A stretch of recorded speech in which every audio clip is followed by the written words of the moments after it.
Hello, everyone. It's time for the weekly mini chat here for the Plant Priestess Exploration Facebook group. I know that some of you may be watching on YouTube as well. So, hello and welcome to the mini lesson that I do every Tuesday at 11 a.m. Central Standard Time.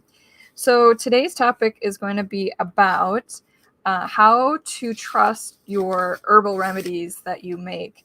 I know many people are afraid that they're going to make something that doesn't work or is not effective, or maybe that they feel like, is this safe to use? So that's what I'm going to talk about today when you make your own herbal remedies. So a couple tips for you along this. Hi, Danielle.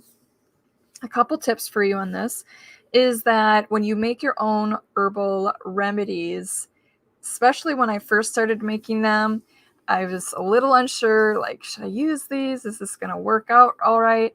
And what I did is I made them and then I kept them around me. I watched them, sometimes I would try a little taste of a tincture or try some of the salve that I made on my skin, and just see how my body reacted. And of course, I always kept learning about the herbs that I was using, the herbal remedies, and typically didn't make an herbal remedy unless I was really sure about the herbs that I was using.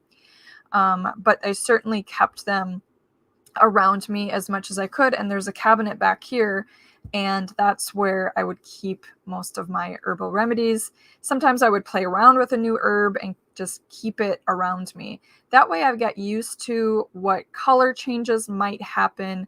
I got used to different scents, different tastes, and just, watched them over time. Some of those herbal remedies would sit around for a good year or so. And then, I'd keep watching them and like, okay, they didn't mold, they didn't turn a strange odor or anything like that. So I must be doing something right, because when we make herbal remedies like tinctures and salves and herbal oils, and we also dehydrate them for tea, what we're really trying to do is make sure that we have the vitality of those herbs preserved for a long period of time so that we can use them, because we don't have fresh herbs and plants available at all times. So that's what I did. I just kept things around and watched them as time went on to see if anything changed in them. And I certainly still do that because I make herbal remedies from new things. And rarely do I have anything go bad, like get mold on it or mildew, but it does happen. And when it does happen, it's very noticeable. It's not like something that is tasteless, odorless, doesn't have any changes to it at all. If you ever have an herbal oil or a salve that goes bad, you will notice either some sort of mold growing on the top, or you will notice a really strange odor that is very disagreeable. So it's very noticeable if like herbal oils turn rancid, for example.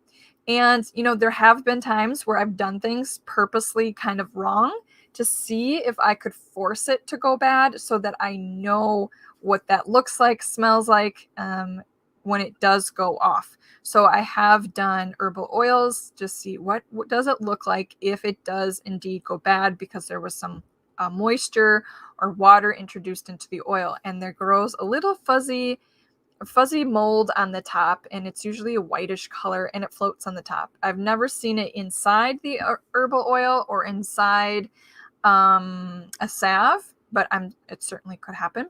I have had homemade lotions go bad because the oil and the water didn't mix properly, and so then the little water droplets that get trapped in the oils, in the lotion, those can go bad. And what happens is they turn like different colors.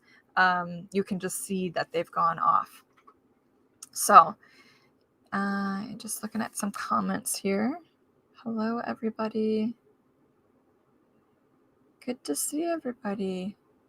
Hope everybody had great holidays, and maybe some of you are still celebrating, honoring the change of the seasons wherever you are, or whatever religion you may be still celebrating.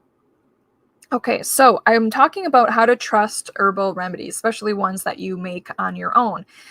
So I just talked about some troubleshooting things to look for, and also that just keep them around. Like I said, I have some over here, and I don't use every single thing that I make because sometimes I'm just trying things, playing around with it, want to keep things on hand, and so that also happens. And if something does go bad, my recommendation to you is just learn from it and compost it if you can. Tinctures, I will go outside and pour on the ground or in my compost pile. Herbal oils and herbal salves, if they go bad, I can add them to my waste hauler, who also takes compost with any garbage that anything that can't be recycled or composted. But they can do things like meats and fats and bones, just because they're set up to take those kind of things, and they have a commercial setup with their composting system, so they can add more heat and turn it over more often. So I'm able to take those things that I normally would not put in my own compost pile, like coconut oil, olive oil, those types of things. I typically don't put in my compost pile because it doesn't break down fast enough and have enough heat going through it. So I can send that off with my waste hauler to compost. But yeah, sometimes things just go bad. Sometimes when I think that everything is nice and dry and I put it in my jars, there have been times where things, if there's just a little bit of moisture in there and I don't notice it, it can really ruin the whole batch of dried herbal material. And I don't know, I've never had an herbal tea blend go bad. I've never had that mold, but I've had herbal, products go bad. Herbal, things that I've dried and put away to make an herbal tea blend or make some sort of herbal remedy later on. So it does happen. It's definitely a learning lesson. You will learn something, I guarantee it, and then you'll be a better herbal maker for it. And it happens to all of us, and it just does. So, oh, and Susan's saying they take everything here in Portland. So yeah, waste haulers. We only have one waste hauler that's doing residential compost.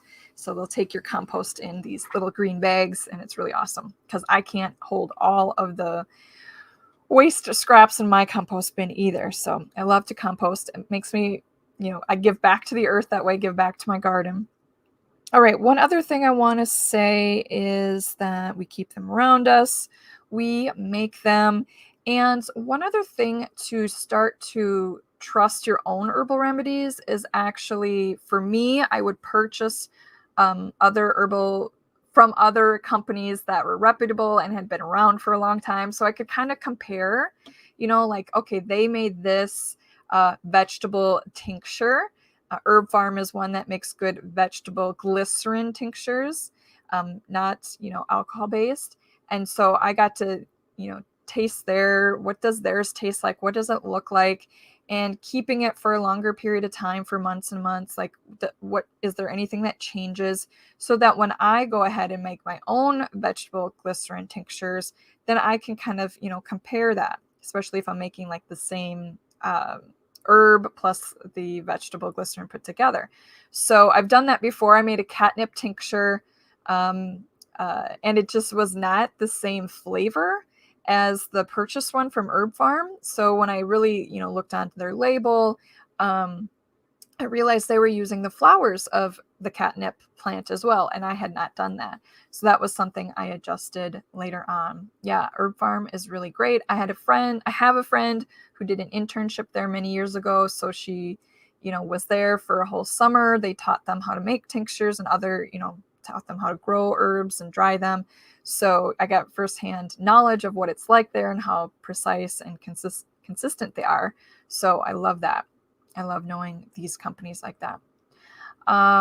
Yeah, so sometimes just comparing with other people or companies, product lines that have been around for a long time and do the same process over and over. Companies that make things like tinctures and teas, they have a formula that's really well documented, and they've done it several hundreds maybe times, so they really have it down. And so then I kind of compare like when I make stuff. And in fact, I just made an echinacea tea blend that I kind of based off of the traditional medicinal tea blend of theirs called Echinacea Plus. Really like that tea blend. And I already had most of the ingredients for that. So I thought, well, why not? I'll make my own. And so kind of blended, based on that. I did have to make some adjustments because I didn't have exactly what they put in theirs, but it was still fairly tastes fairly similar. So that was really fun to do. So yeah, sometimes compare with other folks, other companies. Just make those herbal remedies and give them a try. And like I said, if you're afraid to use your own herbal remedies at first, that's very normal. And the more you get to know the herbs involved that you're using in herbal remedies, the more like friends they'll be. You'll get to know them, you'll understand how they smell and taste, you'll read about them, you'll find other people who've tried them and can vouch for them and how to use it, how much to take. And so herbal remedies, it does take time to trust yourself. We've been sort of taught to be scared of nature and it's going to poison us, and what do you think you're doing taking your power back in your hands, so to speak. So, it does take some time to kind of build that trust muscle within yourself. And I still go through this process with new herbs that I learn about. There are other herbs that I haven't tried yet because I just don't feel comfortable with them. I haven't got to know them enough, had that personal relationship with it, and, found enough reputable sources that I feel comfortable listening to. So hello, everybody. Thanks for jumping in here. Just talking about how to trust yourself when you make your own herbal remedies. And it really does go back to that herbal information and, learning the plants, getting to know them as much as possible, building a relationship with them, just like you would a human. So you find out who they are, where they live, what they do, what they're like. And for plants and herbs, we get to find out, how we can use them. Can we use them internally, externally for spiritual uses?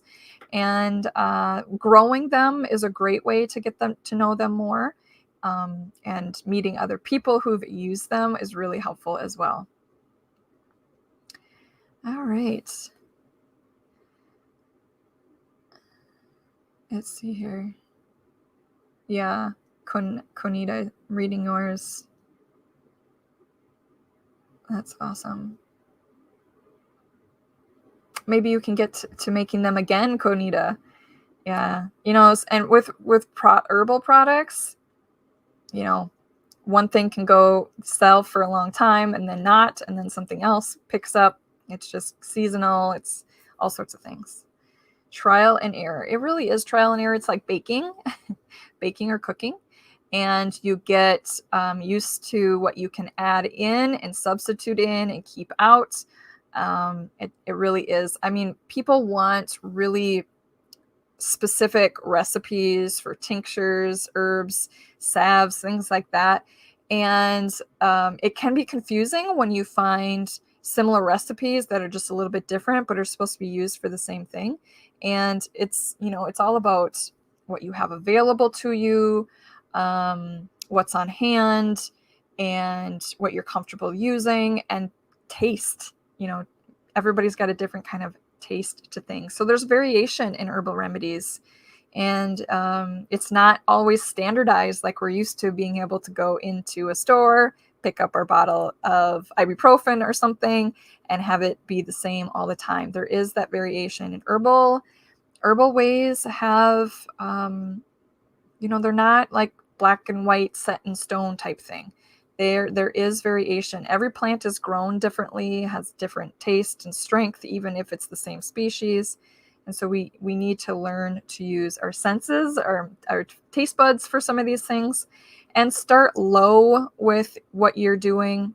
Whether it's something you're putting on your skin or in your body, start with a lower amount and then go slowly up as you try new things, and certainly know what you're putting in your body too. Yeah, and though that's a good point too, Donna. I've just tried traditional medicinal organic Echinacea Plus. It gives me an idea of what my reaction to this is. Yeah, that's another thing, is that with products that are the same every time you purchase them because of their standard, way to do it, it does help us learn, how much of the herbal remedy we need to get a desired effect. When we go to make that on our own, it can change because we may use more of a certain herb in the mixture than the company does. And so, we kind of can tell what we need, what our suggested dosage should be over time based on, something that we've tried previously. So, and most of these really well-known product companies like Traditional Medicinals, Herb Farm, and many other ones, Mountain Rose Herbs has stuff too. They are getting good at putting things on their labels of suggested ways to use them, and they'll also put how they made it on there too. So oh yes, that's awesome. All right, everybody, that's my mini lesson for today. I just want to give a few announcements because the Greenwich Gardening e-course, if you're not in the Plant Priestess Circle, it's ready for purchase. People who are in the Plant Priestess Circle already have access to it, but it is right now $197. I have a coupon code for $300 off. And so usually after each of my Plant Priestess exploration workshops, I will open up the Greenwich Gardening e-course. And the price has gone up every time I open it up. So this is a really great time to get it. It's when it's not on sale, it's $497. So this sale that I have going on with it is available until the end of the year, the 31st. So it is definitely available for, a discounted price right now. And I did add new lessons into it. So there is one for three herbs, 3 trees that are used for herbal remedies, and 3, I believe, leaves that are used for herbal remedies, because I broke it down by plant part for some lessons that I had done for the Plant Priestess Circle. And then there's something else. I added another one in there. So I do add things to it periodically. And if you've purchased it already, you already have access to it. So if you purchase it at $197 by the end of the year, and then I add something to it in a few months, you already get access to it. So it's like a lifetime access to it. Also, you can still get into the Plant Priestess Circle at the lower rate before it increases. We haven't taken down the website yet. Me and my website helper, we both haven't had the time to do that, to take down the links. So the links are still there. So if you want to get in at the price of $1,499 for the Plant Priestess Circle membership, that's a year-long membership. And then if you want to renew the next year, you stay in at that price. Or if you want to pay in monthly installments, it's $149 for 12 payments, and you have access for 12 months. So if you renew, you're locked in at that lower rate. Next year, we're going up to $349 a month for payment installments, or $3,888 as the one-time payment for your year-long access. So you get locked in at the rate that you sign up at. Those links are still up on my Plant Priestess Circle web page. So if you want to get in on that lower price, it's still active right now. I know a few of you are waiting to start on a certain date, because whatever date you start at, if you do monthly payments, it comes out at the same day every month. So I just wanted to give you those announcements that's happening. I'll do the Plant Priestess Exploration Workshop in February, so that'll be coming up too. I'll give you specific dates about that when that begins. So yeah, I'll be back here Tuesdays, 11 a.m. Central Standard Time, and giving you little mini lessons. Awesome. Thanks, everybody. Have a great day.